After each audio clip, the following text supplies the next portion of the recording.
The Diamond Maker by H.G.Wells. Some business had detained me in Chancery Lane until 9 in the evening, and thereafter, having some inkling of a headache, I was disinclined either for entertainment or further work. So much of the sky as the high cliffs of that narrow canon of traffic left visible spoke of a serene night, and I determined to make my way down to the embankment, and rest my eyes and cool my head by watching the variegated lights upon the river.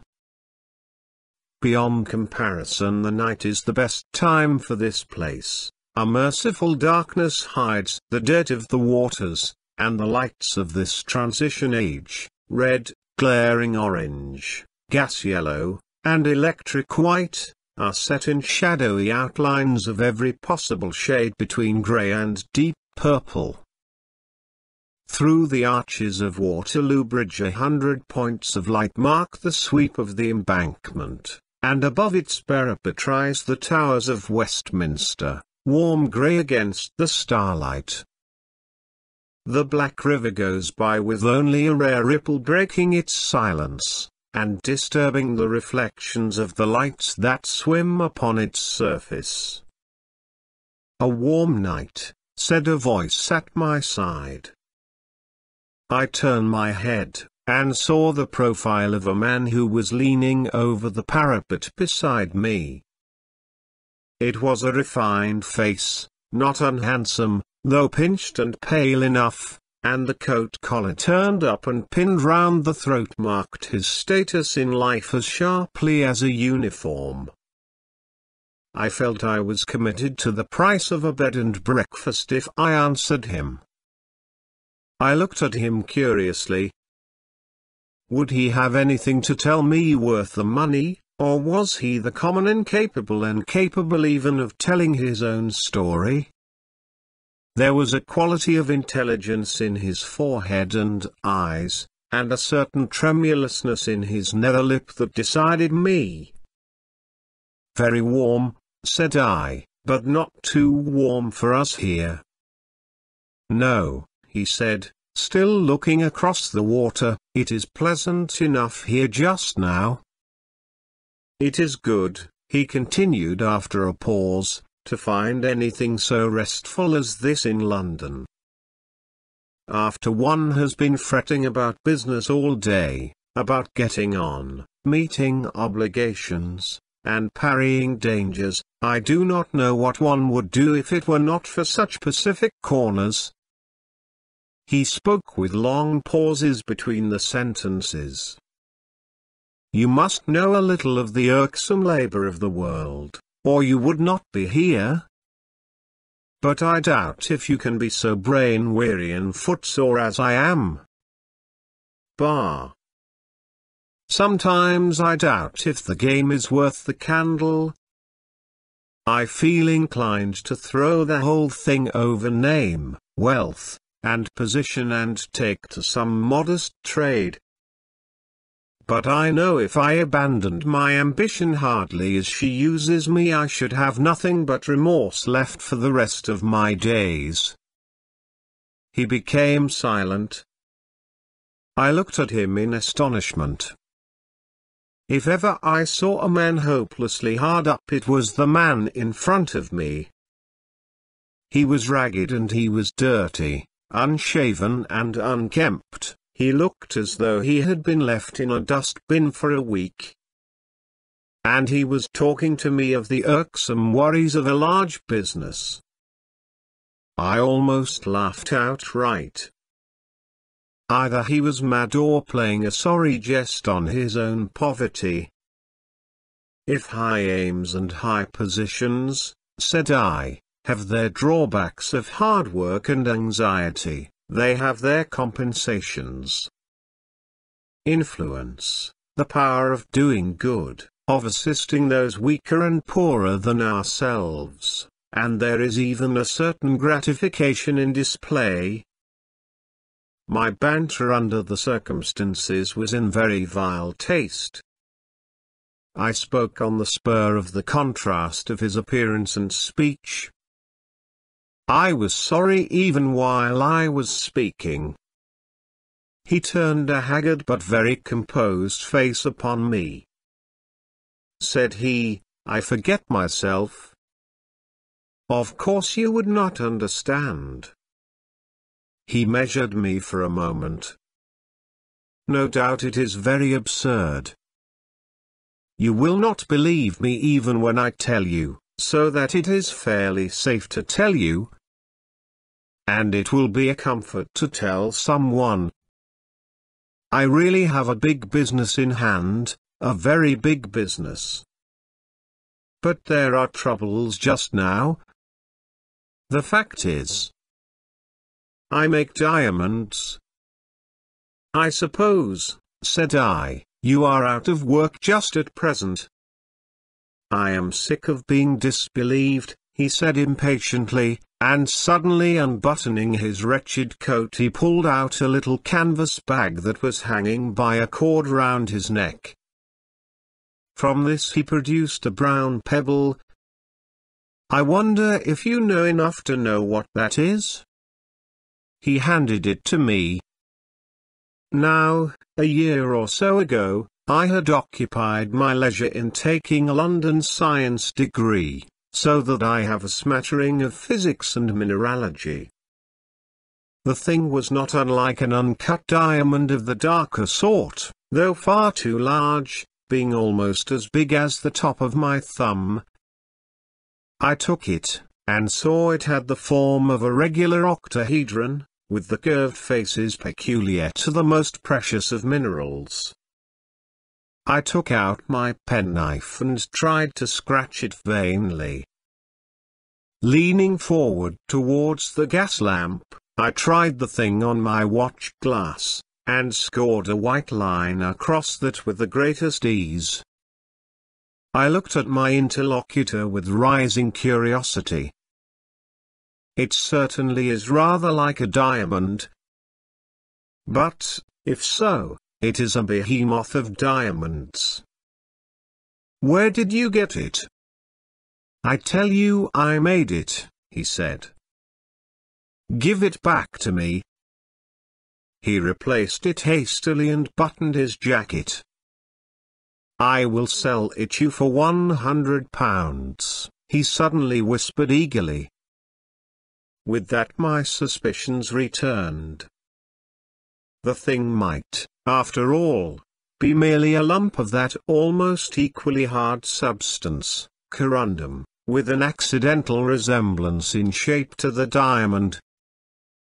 Or if it was a diamond, how came he by it, and why should he offer it at £100?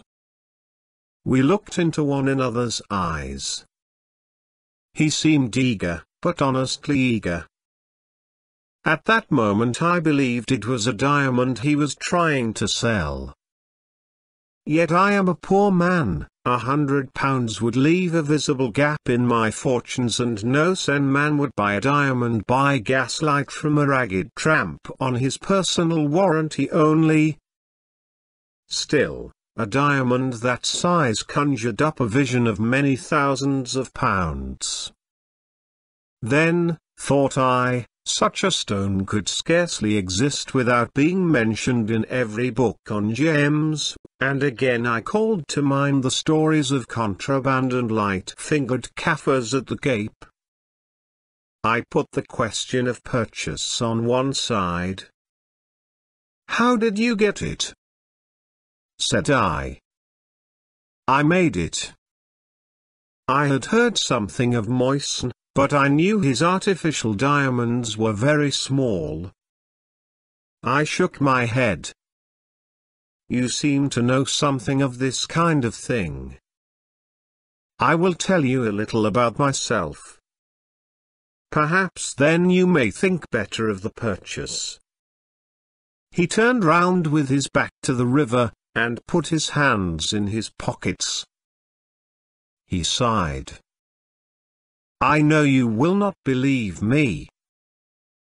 "Diamonds," he began, and as he spoke his voice lost its faint flavor of the tramp and assumed something of the easy tone of an educated man, "are to be made by throwing carbon out of combination in a suitable flux and under a suitable pressure. The carbon crystallizes out, not as black lead or charcoal powder, but as small diamonds." So much has been known to chemists for years, but no one yet has hit upon exactly the right flux in which to melt up the carbon, or exactly the right pressure for the best results. Consequently, the diamonds made by chemists are small and dark, and worthless as jewels. Now I, have given up my life to this problem, given my life to it. I began to work at the conditions of diamond making when I was 17, and now I am 32. It seemed to me that it might take all the thought and energies of a man for 10 years, or 20 years, but, even if it did, the game was still worth the candle. Suppose one to have at last just hit the right trick, before the secret got out and diamonds became as common as coal, one might realize millions. Millions. He paused and looked for my sympathy. His eyes shone hungrily. "To think," said he, "that I am on the verge of it all, and here I had," he proceeded, "about £1,000 when I was 21, and this, I thought, eked out by a little teaching, would keep my researches going." A year or two was spent in study, at Berlin chiefly, and then I continued on my own account. The trouble was the secrecy. You see, if once I had let out what I was doing, other men might have been spurred on by my belief in the practicability of the idea, and I do not pretend to be such a genius as to have been sure of coming in first, in the case of a race for the discovery.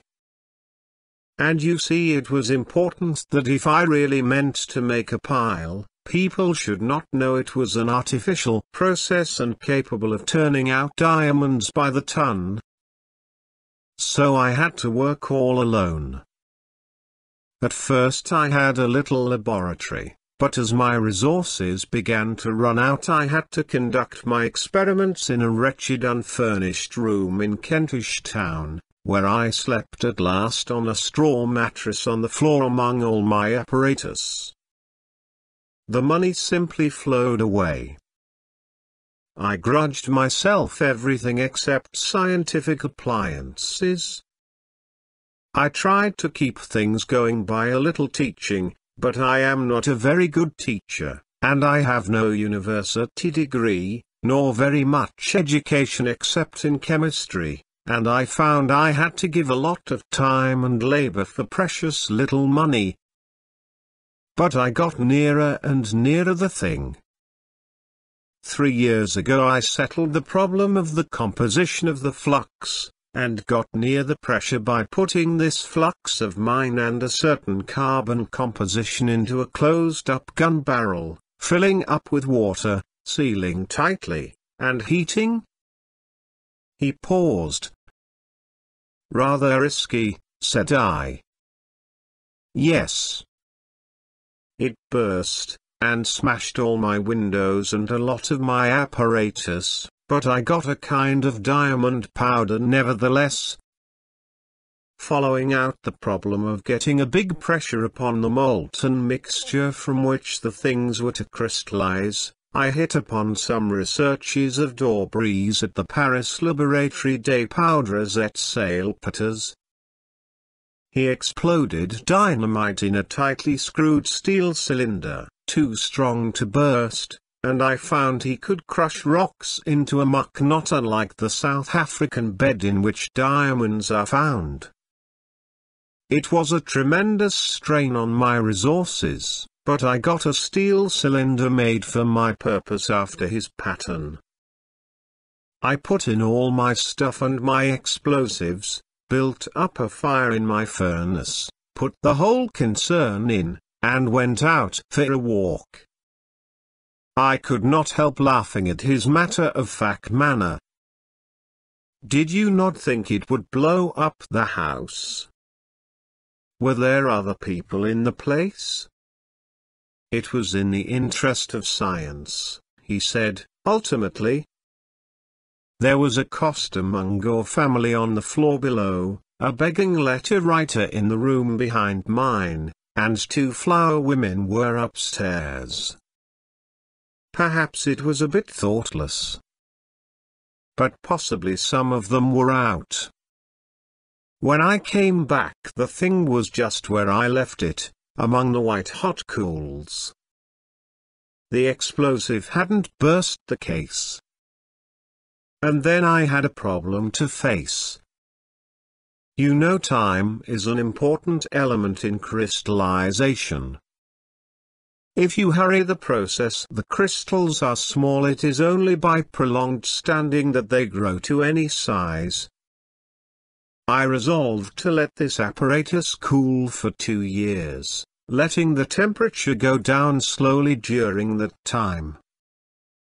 And I was now quite out of money, and with a big fire and the rent of my room, as well as my hunger to satisfy, I had scarcely a penny in the world. I can hardly tell you all the shifts I was put to while I was making the diamonds. I have sold newspapers, held horses, opened cab doors. For many weeks I addressed envelopes. I had a place as assistant to a man who owned a barrow, and used to call down one side of the road while he called down the other. Once for a week I had absolutely nothing to do, and I begged. What a week that was! One day the fire was going out and I had eaten nothing all day, and a little chap taking his girl out, gave me 6pence to show off. Thank heaven for vanity. How the fish shops smelt! But I went and spent it all on cools, and had the furnace bright red again, and then, well, hunger makes a fool of man.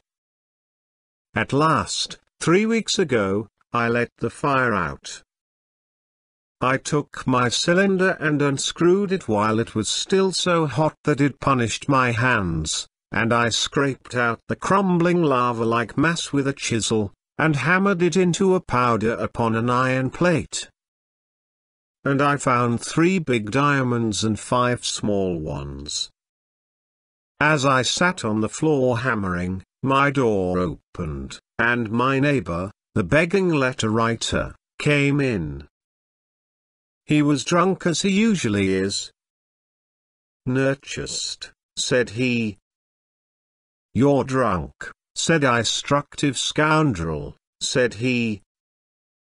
"Go to your father," said I, meaning the father of lies. "Never you mind," said he, and gave me a cunning wink, and hiccuped, and leaning up against the door, with his other eye against the door post, began to babble of how he had been prying in my room, and how he had gone to the police that morning, and how they had taken down everything he had to say. "City was a gem," said he. Then I suddenly realized I was in a hole. Either I should have to tell these police my little secret, and get the whole thing blown upon, or be lagged as an anarchist. So I went up to my neighbor and took him by the collar, and rolled him about a bit, and then I gathered up my diamonds and cleared out. The evening newspapers called my den the Kentish Town Bomb Factory. And now I cannot part with the things for love or money. If I go into respectable jewelers, they ask me to wait, and go and whisper to a clerk to fetch a policeman, and then I say I cannot wait. and I found out a receiver of stolen goods, and he simply stuck to the one I gave him and told me to prosecute if I wanted it back. I am going about now with several £100,000 worth of diamonds round my neck, and without either food or shelter. You are the first person I have taken into my confidence. But I like your face and I am hard driven. He looked into my eyes. It would be madness, said I, for me to buy a diamond under the circumstances. Besides, I do not carry hundreds of pounds about in my pocket. Yet I more than half believe your story. I will, if you like, do this, come to my office tomorrow. You think I am a thief? Said he keenly. You will tell the police. I am not coming into a trap. Somehow I am assured you are no thief. Here is my card. Take that, anyhow. You need not come to any appointment. Come when you will. He took the card, and in earnest of my goodwill. Think better of it and come, said I. He shook his head doubtfully. I will pay back your half-crown with interest some day, such interest as will amaze you, said he. Anyhow, you will keep the secret? Don't follow me. He crossed the road and went into the darkness towards the little steps under the archway leading into Essex Street, and I let him go. And that was the last I ever saw of him. Afterwards I had 2 letters from him asking me to send bank notes, not checks, to certain addresses. I weighed the matter over, and took what I conceived to be the wisest course. Once he called upon me when I was out. My urchin described him as a very thin, dirty, and ragged man, with a dreadful cough. He left no message. That was the finish of him so far as my story goes. I wonder sometimes what has become of him. Was he an ingenious monomaniac, or a fraudulent dealer in pebbles, or has he really made diamonds as he asserted? The latter is just sufficiently credible to make me think at times that I have missed the most brilliant opportunity of my life. He may of course be dead, and his diamonds carelessly thrown aside. One, I repeat, was almost as big as my thumb. Or he may be still wandering about trying to sell the things. It is just possible he may yet emerge upon society, and, passing athwart my heavens in the serene altitude sacred to the wealthy and the well-advertised, reproach me silently for my want of enterprise. I sometimes think I might at least have risked £5. Epiornis Island by H.G.Wells. The man with the scarred face leant over the table and looked at my bundle. Orchids? He asked. A few, I said. Cypripediums, he said. Chiefly, said I. Anything new? I thought not. I did these islands 27 years ago. If you find anything new here, well, it's brand new. I didn't leave much. I'm not a collector, said I. I was young then, he went on. Lord, how I used to fly around. He seemed to take my measure. I was in the East Indies 2 years, and in Brazil 7. Then I went to Madagascar. I know a few explorers by name, I said, anticipating a yarn. Whom did you collect for? Dawson's. I wonder if you've heard the name of Butcher ever? Butcher? The name seemed vaguely present in my memory, then I recalled Butcher v. Dawson. Why? Said I, you are the man who sued them for 4 years' salary, got cast away on a desert island. Your servant, said the man with the scar, bowing. Funny case, wasn't it? Here was me, making a little fortune on that island, doing nothing for it neither, and them quite unable to give me notice. It often used to amuse me thinking over it while I was there. I did calculations of it big all over the blessed atoll in ornamental figuring. How did it happen? Said I. I don't rightly remember the case. Well. You've heard of the Epiornis? Rather. Andrews was telling me of a new species he was working on only a month or so ago. Just before I sailed. They've got a thigh bone, it seems, nearly a yard long. Monster the thing must have been. I believe you, said the man with the scar. It was a monster. Sinbad's rock was just a legend of M.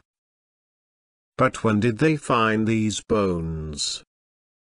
3 or 4 years ago, 91, I fancy. Why? Why? Because I found M. Lord, it's nearly 20 years ago. If Dawson's hadn't been silly about that salary, they might have made a perfect ring in M. I couldn't help the infernal boat going adrift. He paused. I suppose it's the same place. A kind of swamp about 90 miles north of Antananarivo. Do you happen to know? You have to go to it along the coast by boats. You don't happen to remember, perhaps? I don't. I fancy Andrews said something about a swamp. It must be the same. It's on the east coast. And somehow there's something in the water that keeps things from decaying.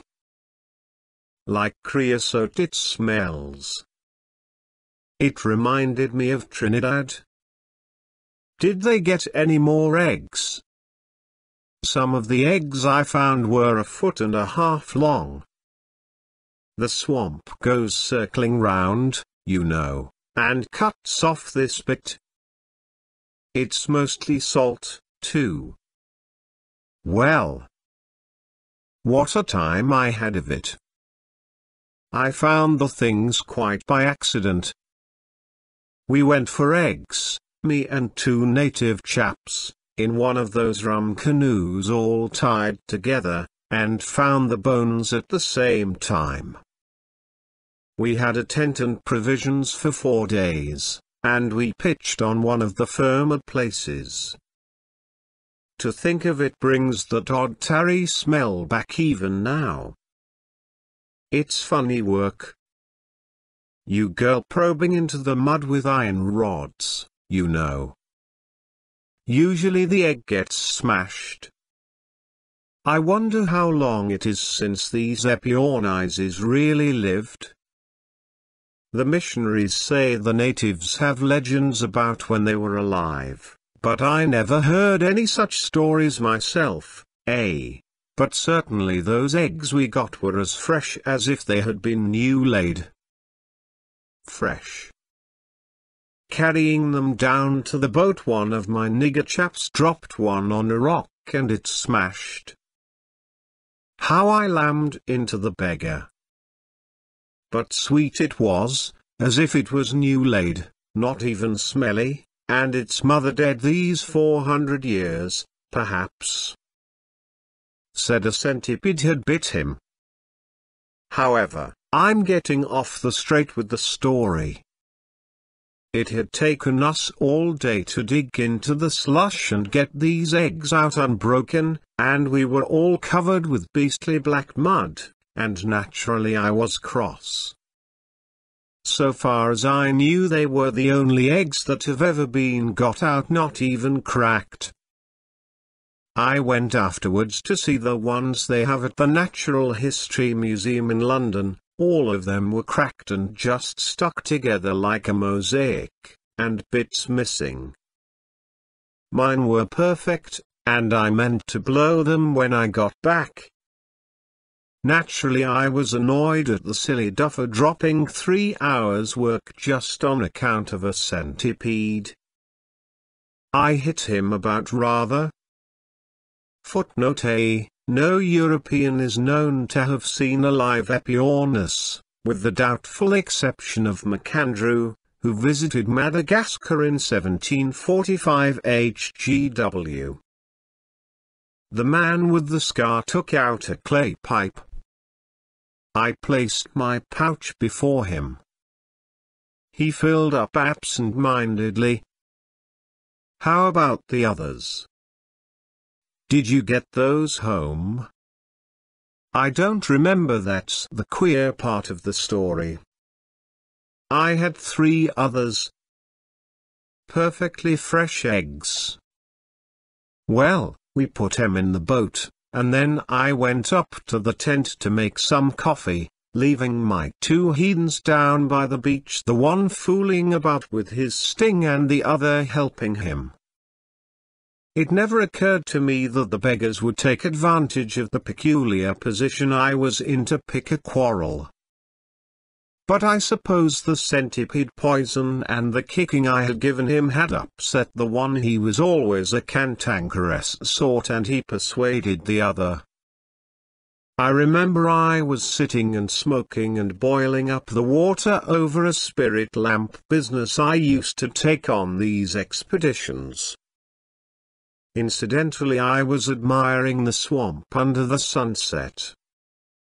All black and blood red it was, in streaks, a beautiful sight. And up beyond the land rose grey and hazy to the hills, and the sky behind them red, like a furnace mouth. And 50 yards behind the back of me was these blessed heathen, quite regardless of the tranquil air of things, plotting to cut off with the boat and leave me all alone with 3 days' provisions and a canvas tent, and nothing to drink whatsoever, beyond a little keg of water. I heard a kind of yelp behind me, and there they were in this canoe affair. It wasn't properly a boat, and, perhaps, 20 yards from land. I realized what was up in a moment. My gun was in the tent, and, besides, I had no bullets, only duck shot. They knew that. But I had a little revolver in my pocket, and I pulled that out as I ran down to the beach. "Come back," says I, flourishing it. They jabbered something at me, and the man that broke the egg jeered. I aimed at the other because he was unwounded and had the paddle, and I missed. They laughed. However, I wasn't beat. I knew I had to keep cool, and I tried him again and made him jump with the wang of it. He didn't laugh that time. The 3rd time I got his head, and over he went, and the paddle with him. It was a precious lucky shot for a revolver. I reckon it was 50 yards. He went right under. I don't know if he was shot, or simply stunned and drowned. Then I began to shout to the other chap to come back, but he huddled up in the canoe and refused to answer. So I fired out my revolver at him and never got near him. I felt a precious fool, I can tell you.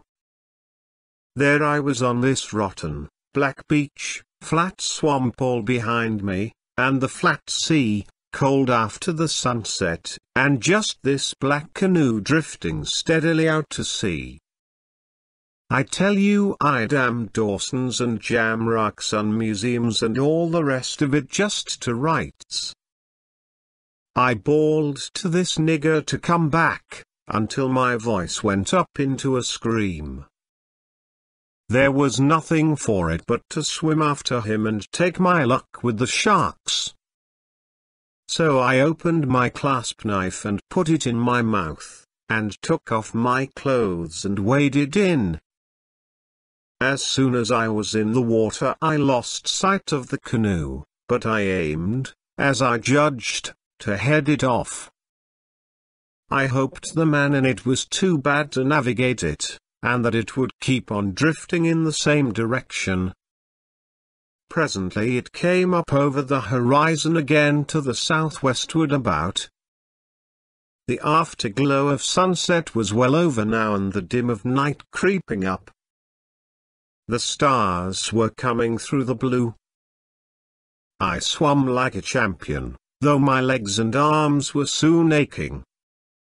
However, I came up to him by the time the stars were fairly out. As it got darker I began to see all manner of glowing things in the water, phosphorescence, you know.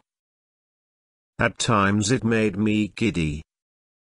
I hardly knew which was stars and which was phosphorescence, and whether I was swimming on my head or my heels.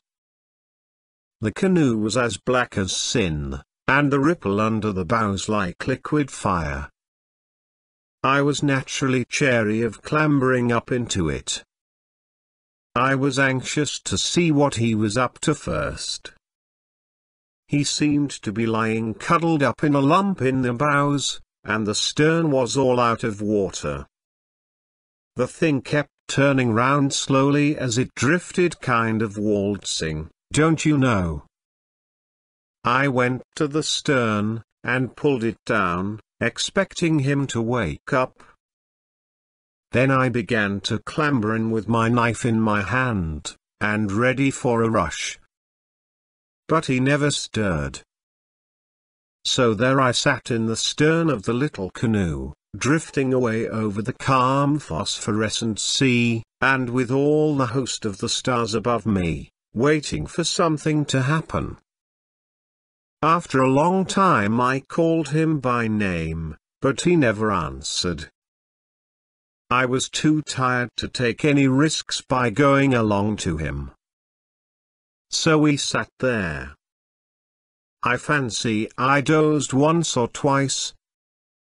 When the dawn came I saw he was as dead as a doornail and all puffed up and purple. My 3 eggs and the bones were lying in the middle of the canoe, and the keg of water and some coffee and biscuits wrapped in a Cape Argus by his feet, and a tin of methylated spirit underneath him. There was no paddle, nor, in fact, anything except the spirit tin that one could use as one, so I settled to drift until I was picked up. I held an inquest on him, brought in a verdict against some snake, scorpion, or centipede unknown, and sent him overboard. After that I had a drink of water and a few biscuits, and took a look round. I suppose a man low down as I was don't see very far, leastways, Madagascar was clean out of sight, and any trace of land at all. I saw a sail going southwestward, looked like a schooner, but her hull never came up. Presently the sun got high in the sky and began to beat down upon me. Lord! It pretty near made my brains boil. I tried dipping my head in the sea, but after a while my eye fell on the Cape Argus, and I lay down flat in the canoe and spread this over me. Wonderful things these newspapers, I never read one through thoroughly before, but it's odd what you get up to when you're alone, as I was.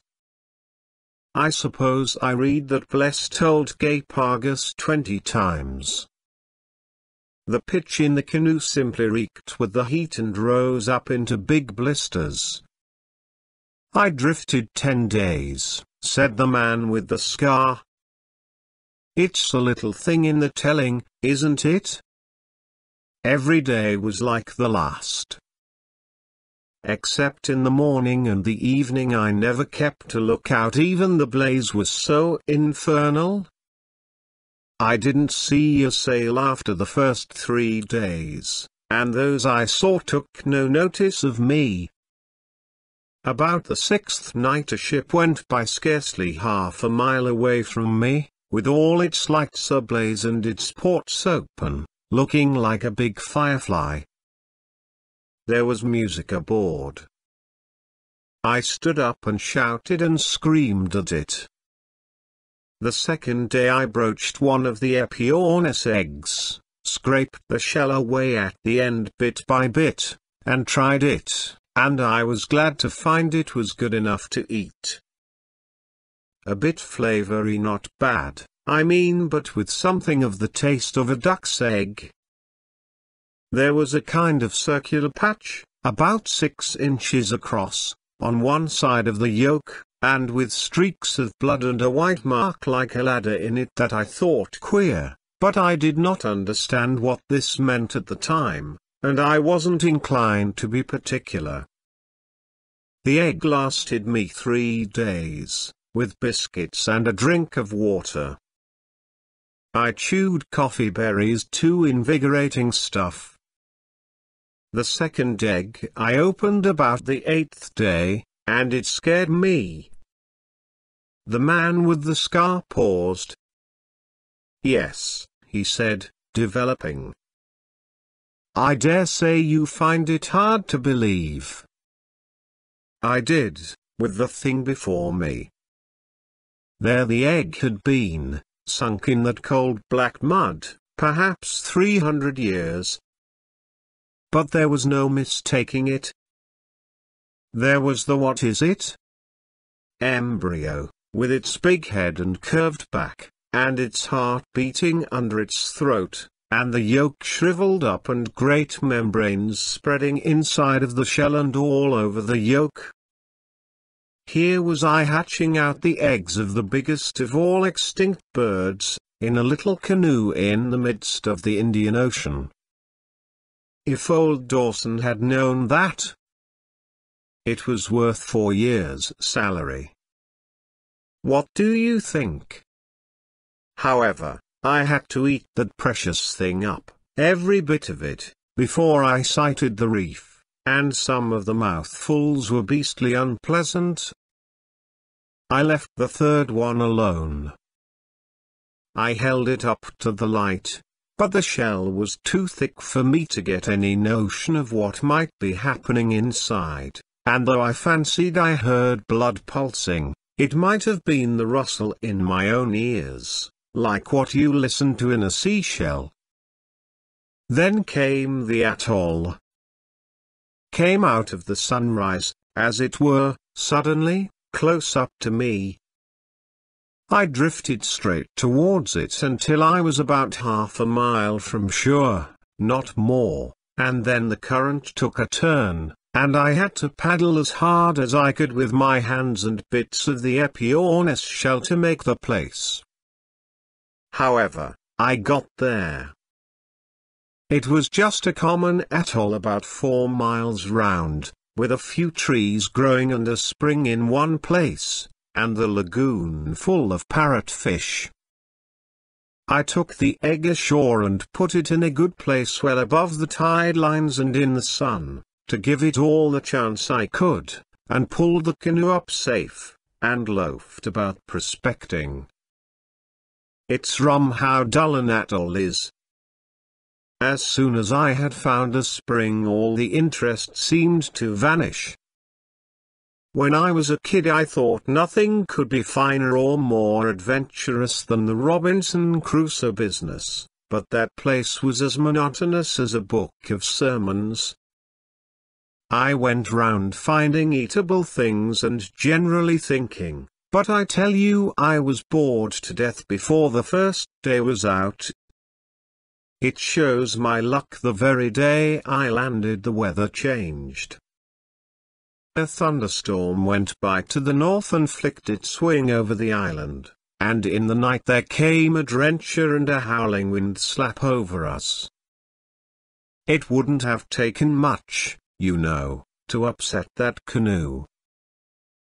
I was sleeping under the canoe, and the egg was luckily among the sand higher up the beach, and the first thing I remember was a sound like 100 pebbles hitting the boat at once, and a rush of water over my body.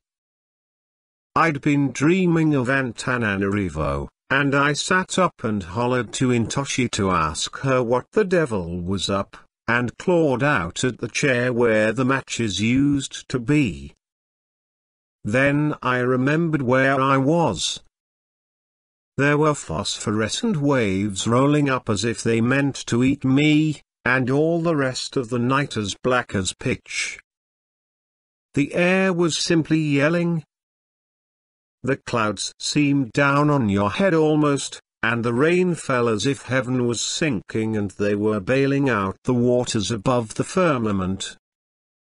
One great roller came writhing at me, like a fiery serpent, and I bolted. Then I thought of the canoe, and ran down to it as the water went hissing back again, but the thing had gone. I wondered about the egg then, and felt my way to it. It was all right and well out of reach of the maddest waves, so I sat down beside it and cuddled it for company. Lord, what a night that was! The storm was over before the morning. There wasn't a rag of cloud left in the sky when the dawn came, and all along the beach there were bits of plank scattered, which was the disarticulated skeleton, so to speak, of my canoe.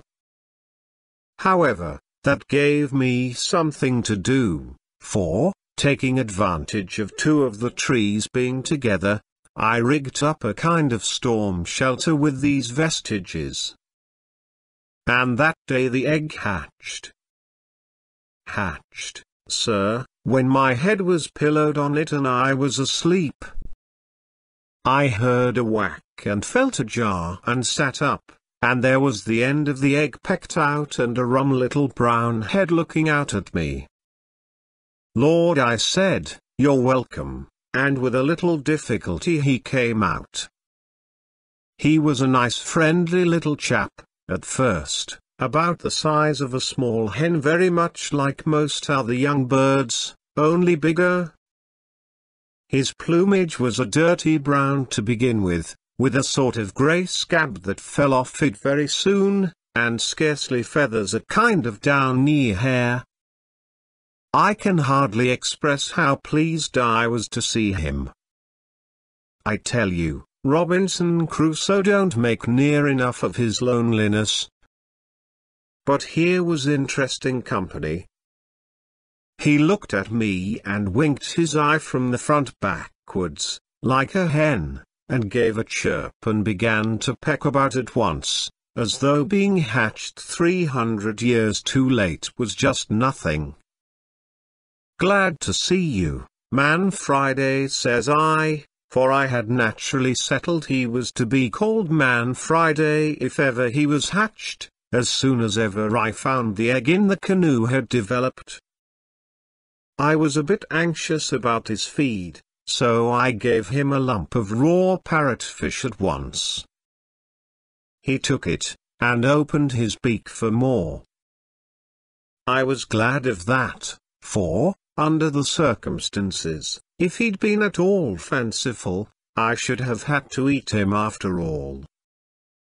You'd be surprised what an interesting bird that Epiornis chick was. He followed me about from the very beginning.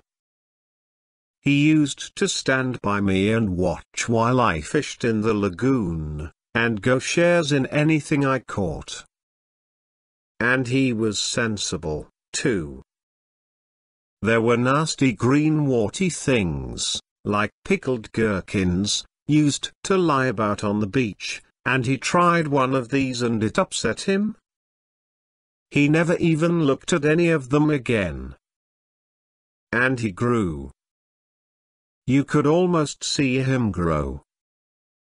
And as I was never much of a society man, his quiet, friendly ways suited me to a T. For nearly 2 years we were as happy as we could be on that island. I had no business worries, for I knew my salary was mounting up 8 Dawsons. We would see a sail now and then, but nothing ever came near us. I amused myself, too, by decorating the island with designs worked in sea urchins and fancy shells of various kinds. I put Epiornis Island all round the place very nearly, in big letters, like what you see done with coloured stones at railway stations in the old country, and mathematical calculations and drawings of various sorts. And I used to lie watching the blessed bird stalking round and growing, and think how I could make a living out of him by showing him about if I ever got taken off. After his first moult he began to get handsome, with a crest and a blue wattle, and a lot of green feathers at the behind of him. And then I used to puzzle whether Dawsons had any right to claim him or not. Stormy weather and in the rainy season we lay snug under the shelter I had made out of the old canoe, and I used to tell him lies about my friends at home. And after a storm we would go round the island together to see if there was any drift. It was a kind of idyll, you might say. If only I had had some tobacco it would have been simply just like heaven. It was about the end of the 2nd year our little paradise went wrong. Friday was then about 14 feet high to the bill of him, with a big, broad head like the end of a pickaxe, and 2 huge brown eyes with yellow rims, set together like a man's not out of sight of each other like a hen's. His plumage was fine, none of the half-mourning style of your ostrich, more like a cassowary as far as colour and texture go. And then it was he began to cock his comb at me and give himself airs, and show signs of a nasty temper.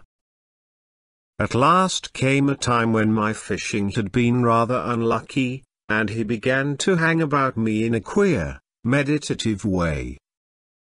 I thought he might have been eating sea cucumbers or something, but it was really just discontent on his part. I was hungry too, and when at last I landed a fish I wanted it for myself. Tempers were short that morning on both sides. He pecked at it and grabbed it, and I gave him a whack on the head to make him leave go. And at that he went for me. Lord! He gave me this in the face. The man indicated his scar. Then he kicked me. It was like a cart horse. I got up, and seeing he hadn't finished, I started off full tilt with my arms doubled up over my face. But he ran on those gawky legs of his faster than a racehorse, and kept landing out at me with sledgehammer kicks, and bringing his pickaxe down on the back of my head. I made for the lagoon, and went in up to my neck. He stopped at the water, for he hated getting his feet wet, and began to make a shindy, something like a peacock's, only hoarser. He started strutting up and down the beach. I'll admit I felt small to see this blessed fossil lording it there. And my head and face were all bleeding, and well, my body just one jelly of bruises. I decided to swim across the lagoon and leave him alone for a bit, until the affair blew over. I shinned up the tallest palm tree, and sat there thinking of it all. I don't suppose I ever felt so hurt by anything before or since. It was the brutal ingratitude of the creature. I'd been more than a brother to him. I'd hatched him, educated him. A great, gawky, out-of-date bird.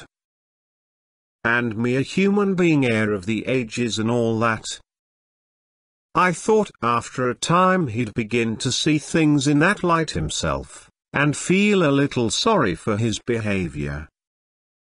I thought if I was to catch some nice little bits of fish, perhaps, and go to him presently in a casual kind of way, and offer them to him, he might do the sensible thing.